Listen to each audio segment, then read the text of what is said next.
Bienvenido a nuestra unidad número 5. En esta unidad vamos a estudiar la vida de Jesús y vamos a mirar varios pasajes en el texto del Nuevo Testamento, en los evangelios. Más que todos los evangelios sinópticos va a ser el enfoque de esta presentación. Y como se ve, hay una introducción al ministerio de Jesús. Claro, Mateo y Lucas también tienen sus historias del nacimiento de Jesús y el trasfondo de Jesús, pero vamos a enfocar más que todo sobre el ministerio de Jesús. Y todos los evangelios dicen que comenzó con la predicación de Juan el Bautista como una introducción para el ministerio de Jesús. Y un Mateo dice que Juan decía, Mateo 3:2, arrepentíos porque el reino de los cielos se ha acercado. Y este es el mismo mensaje que Mateo menciona que Jesús va a proclamar también al principio de su ministerio. Y entonces tenemos el dicho de Isaías, la referencia ahí, dándonos un contexto para entender que este es el anuncio de que el Mesías, el siervo del Señor, ya viene para ministrar a su pueblo. Vemos algo un poco extraño con el vestido de Juan. Y sabemos que al parecer está ya en una rebelión en contra del liderazgo en Jerusalén, porque según Lucas entendemos que su padre servía ahí en el templo, pero Juan al parecer no quiere tener nada que ver con el templo y aún va al desierto, al río Jordán, para su bautismo. Pero todos están ya viniendo a él y vienen a unos. Entonces son los fariseos y saduceos, como se ve en el versículo 7, y vienen para el bautismo. Él les da una introducción un poco brusca, no es como una introducción para visitantes a una iglesia, sino que él dice, camada de víboras. Quien nos enseñó a huir de la ira que realmente con los recién nacidos víboras, ellos se comen los unos a los otros como canibales, y entonces es algo aún peor que decir que son víboras en sí. Y el problema es que él no piensa que al venir a su bautismo de arrepentimiento que de verdad van a arrepentirse. Entonces él pide frutos dignos de arrepentimiento, porque él sabe que algunos van a venir a su bautismo sin de verdad volver sus vidas hacia a Dios. Él les da la idea en cuanto a Adán, cosas así, pero vamos ahora nosotros al sentido de juicio. Versículo 10. Y el hacha ya está puesta a la raíz de los árboles. Por tanto, todo árbol que no da buen fruto es cortado, echado al fuego. Y de ahí él comienza a hablar del bautismo en el Espíritu Santo que el Mesías va a hacer en vez de un bautismo en agua. Yo a la verdad os bautizo con agua para arrepentimiento, pero el que viene detrás de mí es más poderoso que yo, a quien yo no soy digno de quitarle las sandalias. Él os bautizará con el Espíritu Santo y con fuego. Entonces, ¿qué es la diferencia? ¿Qué es este bautismo en el Espíritu Santo, con el Espíritu Santo en vez de agua? ¿Qué es este de fuego? Según los datos que tenemos en el Nuevo Testamento, este dicho tiene su trasfondo especialmente aquí con Juan el Bautista, y tiene que ver con, claro, la venida del Mesías, quien va a bautizar a las personas en la presencia poderosa de Dios, porque ellos ya saben del Espíritu Santo. Este no es algo extraño de hablar del Espíritu Santo, porque en el Antiguo Testamento ya vemos que ellos hablen del Espíritu Santo. Claro, viene con un poder diferente, aumentado en el día de Pentecostés, pero el asunto de hablar del Espíritu Santo no es algo extraño para ellos. Lo que es extraño es que ellos van a ser bautizados en el poder de Dios, la presencia poderosa de Dios, y así cualquier arrepentimiento que no sea verdadero, sincero, va a ser manifestado para que todos lo vean. Y la aplicación que hacemos nosotros como cristianos es que este es el bautismo que se requiere.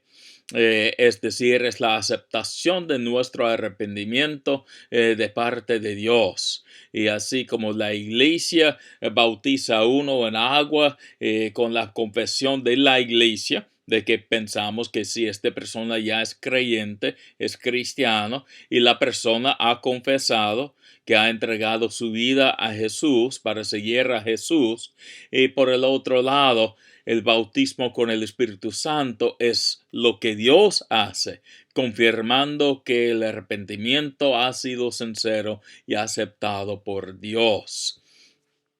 Pero por el otro lado, si no es sincero, viene también con juicio, porque mira el versículo 12, la parte final, pero quemará la paja en fuego inextinguible. En este sentido va a ser un juicio, como ha mencionado en el versículo 10. Y este es el comienzo. Entonces Jesús ya viene y va a tener un bautismo aún más poderoso que el bautismo de Juan, porque va a ser en la presencia poderosa de Dios. Y luego Jesús llama a varios discípulos y sabemos que él ya según el Evangelio de Juan tiene unos encuentros antes con estos discípulos. Pero a largo plazo los llama de sus lanchas ahí en Capernaum con Pedro, Andrés, Juan, Jacobo, dos pares de hermanos. También él llama a otro como Mateo y otro de esta parte. Y al parecer este es para ser parte formal de un grupo más fijo, como él forma. Ahí se ve en Marcos 3 la formación de un grupo de 12 que son llamados apóstoles, es decir, mensajeros, consolados es otra palabra que embajadores que usamos nosotros, porque la palabra apóstol fue usado para un embajador también en el mundo político. Ya vamos a otro pasaje. Vemos un poco el ministerio de Jesús. Este ministerio se enfoca sobre tres asuntos. Un asunto es la enseñanza, otro asunto es la curación de personas y el tercer asunto es echar fuera los demonios. Y son las tres acciones centrales en el ministerio de Jesús. En esta parte él está en Galilea. Y vamos a mirar un poco a esta parte de Galilea, volviendo atrás. Este es el río Jordán saliendo del mar de Galilea, el lago de Galilea, mejor dicho. Vemos como este río pasa de allá, es un río bellísimo en la parte alta, más cerca al lago de Galilea. Hay bautismos por allá, se ve la belleza. Pero el ministerio de Jesús al principio se centra en esta parte del lago de Galilea, pero por el lado norte. Esta es una vista del lado sur de este lago y se ve que queda bajo el nivel del mar, unos 214 metros por debajo del nivel del mar. Así se ve el lado sur de este lago. Y ya vamos hacia la parte mirando hacia el oeste, es decir, hacia el mar Mediterráneo en la parte al norte del lago de Galilea. Entonces aquí son otras fotos y la salida. Ya estamos mirando desde el sur hacia el norte del mar y se ve que no es tan grande. Se ve la montaña por el otro lado y también por los lados Entonces se ve el tamaño que más o menos según millas sería 7 y pico por unos 13 millas. Entonces este es el tamaño del lago en sí. Y hay personas que viven ahí. Esta es la ciudad de Tiberio, visto desde el lado oriental del lago.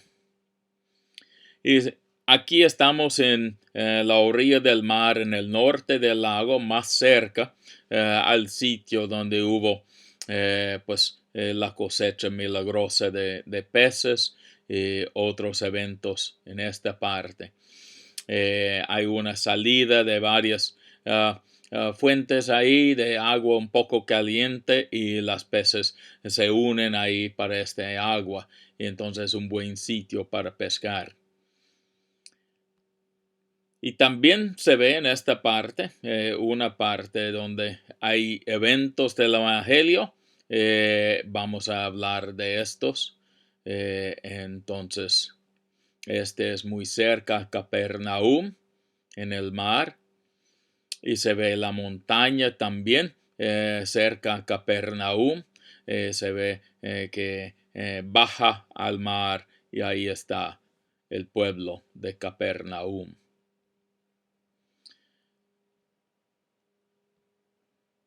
Y hay varios otros sitios aquí.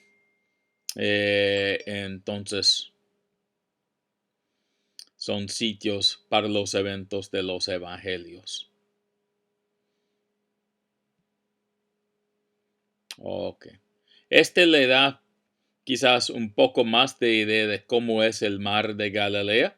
Este es un ejemplo de un barco del primer siglo, descubierto ahí cerca a Magdala.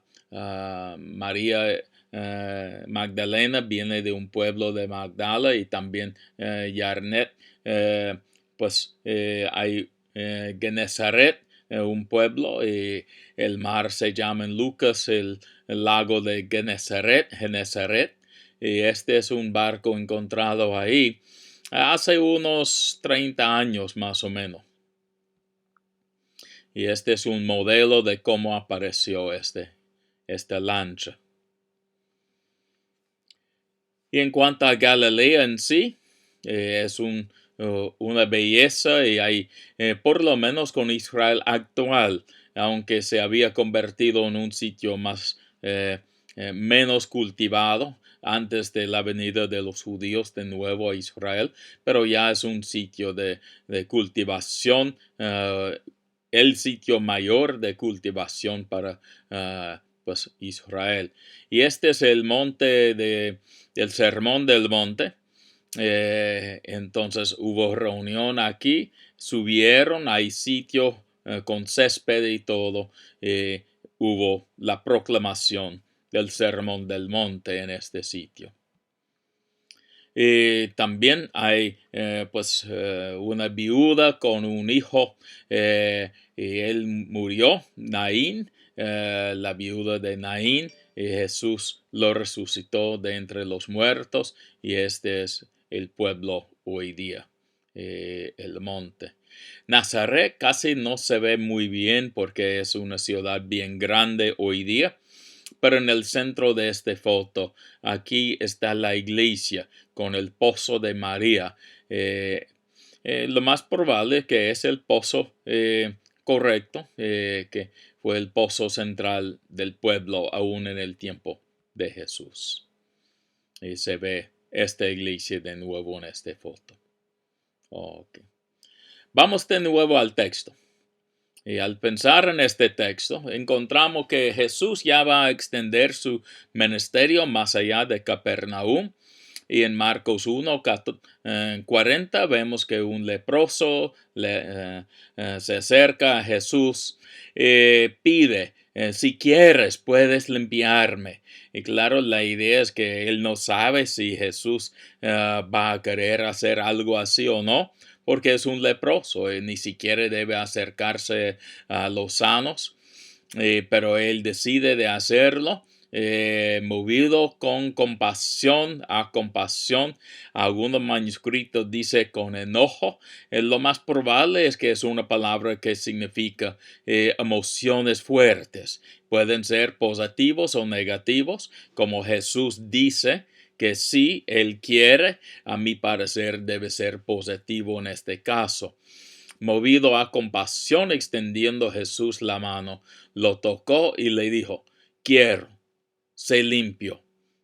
Al instante la lepra lo dejó, quedó limpio. Pero mira lo que ocurre. Lo tocó. ¿Hace cuánto tiempo ha sido que una persona sana había tocado a este leproso? Pero el problema es ya según la creencia de ellos, lo malo debe pasar de la persona afectada a la persona sana. Pero en el caso de Jesús es al opuesto. Jesús toca a la persona con la maldad y la salud pasa de él a la persona con la maldad, con la enfermedad, con este leproso en este caso. Pero este no es la creencia de la sociedad. Y en este sentido, Jesús lo manda para que él haga lo necesario para ser declarada limpio por las autoridades. Pero él no lo hace. Mira el versículo 45. Pero él, en cuanto salió, comenzó a proclamarlo abiertamente. Y de tal manera que Jesús ya no puede entrar porque debe quedarse fuera por una semana mientras que ellos vean si él va a ser afectada por la leprosa o no. Al fin y al cabo, él no tiene problemas. Versículo 1 del capítulo 2. Habiendo entrado de nuevo en Capernaum, varios días después, varios días debido a esperar para que pase el tiempo requerido. Y luego él sigue con su ministerio de curación. Le trae un paralítico, él está ahí enseñando, exponiendo la palabra. Y no sabemos cuántos vienen con este paralítico, porque dice llevado entre 4, pero no dice la cantidad que vinieron con él, ni siquiera de quién es la fe. La idea probablemente es que es la fe de todo el grupo. El paralítico, los llevando al paralítico, otros con él, y es la fe que ellos demuestran al decir: vamos a llevar a nuestro amigo, familiar, sea como sea, a Jesús porque creemos que Él puede ayudarle. Pero Él dice algo que no es lo que esperamos, porque Jesús dice: hijo, tus pecados te son perdonados.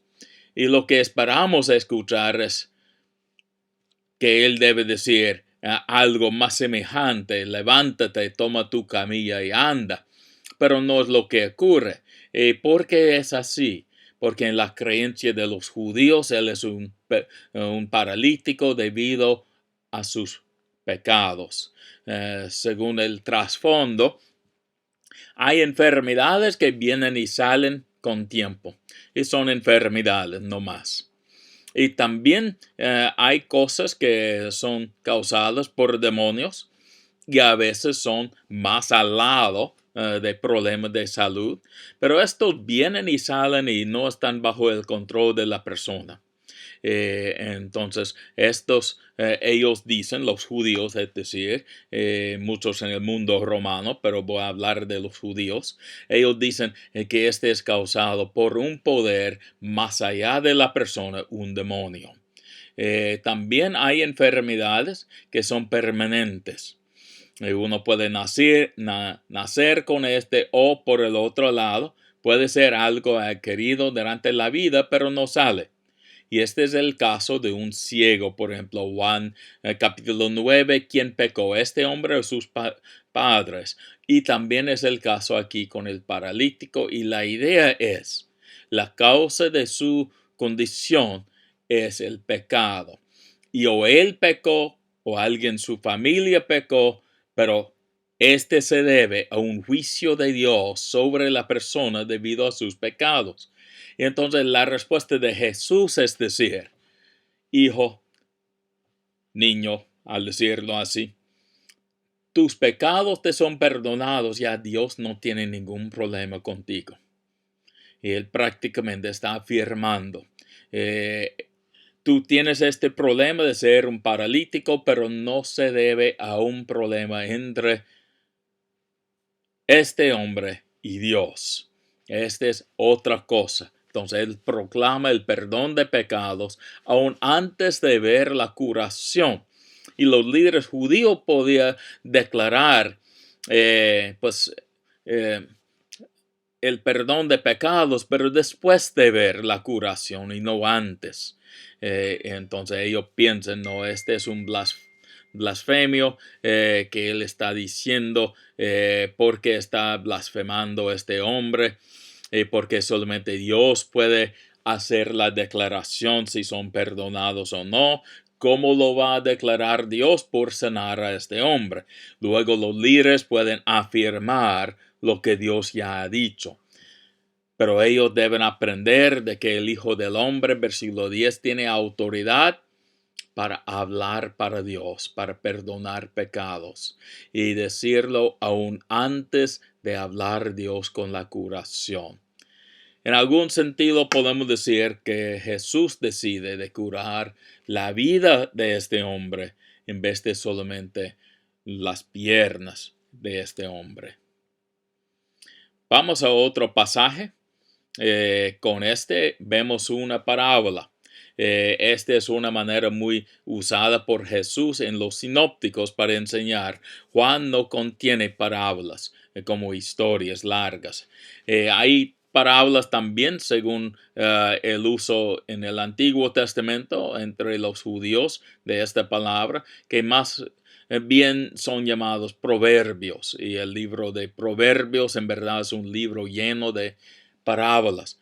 Pero para el Nuevo Testamento nos centramos especialmente en las historias y no solamente los dichos. Los dichos se pueden usar en cualquier contexto donde caben, pero las historias tienen un contexto más amplio y debe uno mirar a su contexto literario para ver de qué se trata en esta parábola. Y con esta primera es el sembrador. Mira la primera palabra en el versículo 3, oíd.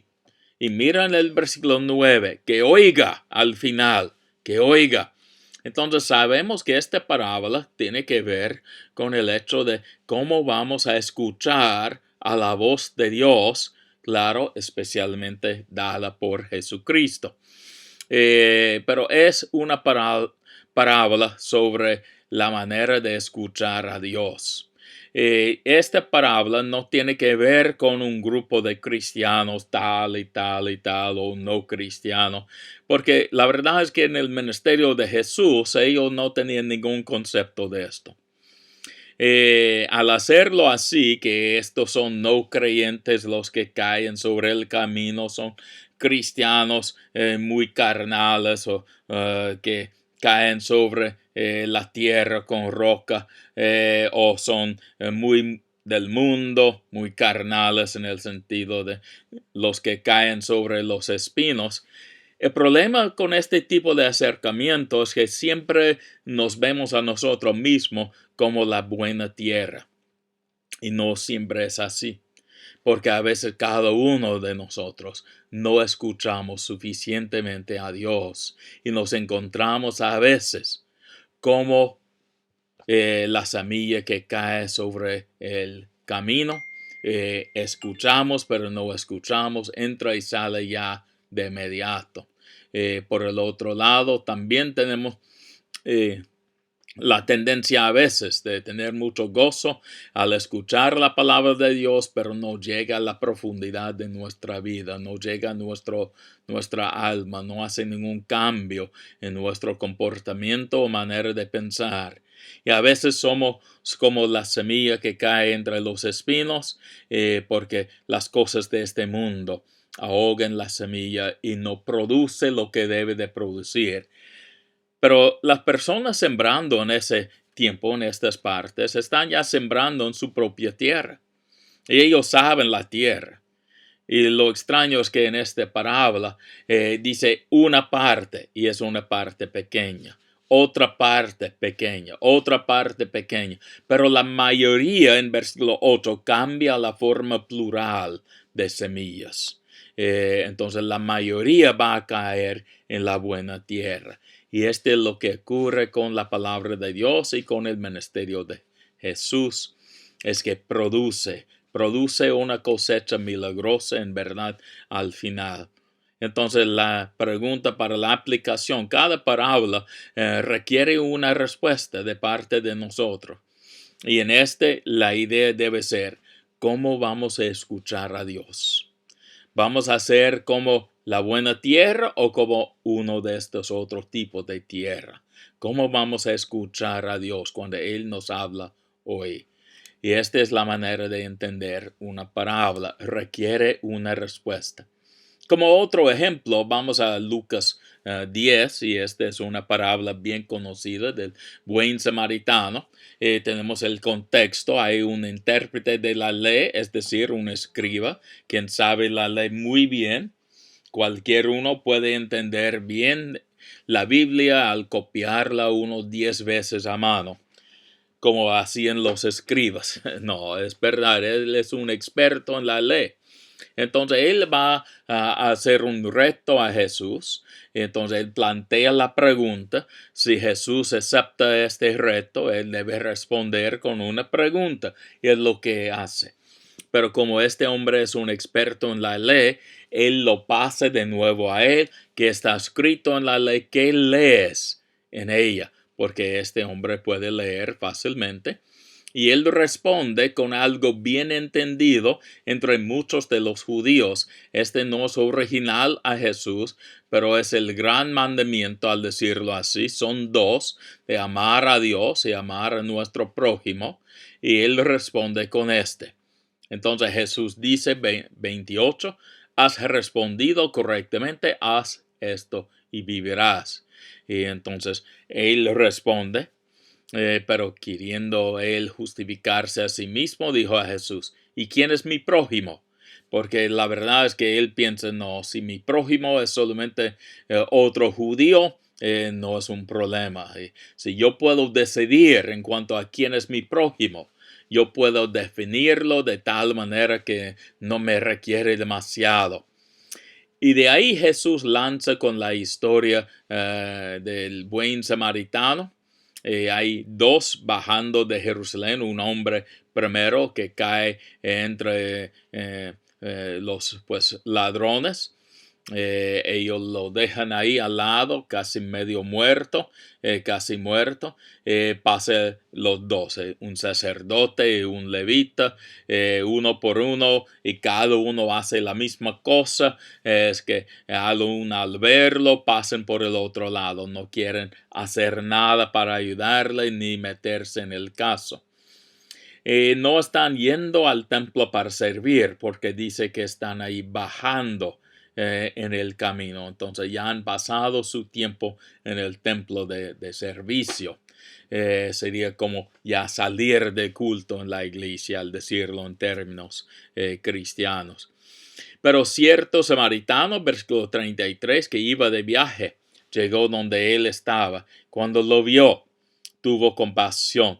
Y pensamos que él no está yendo ahí para ir al templo, porque fue prohibido en ese tiempo para los samaritanos de entrar en el templo en Jerusalén, debido a este conflicto entre los judíos y los samaritanos.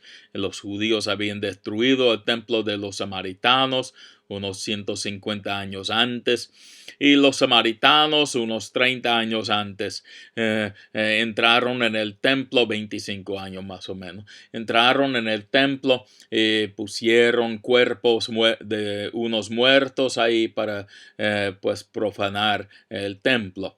Y de ese entonces en adelante fue prohibido que los samaritanos entren en el templo en Jerusalén.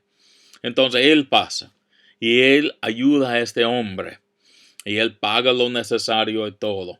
Mira el versículo 36. ¿Cuál de estos tres piensas tú que demostró su ser prójimo del que cayó en manos de los salteadores?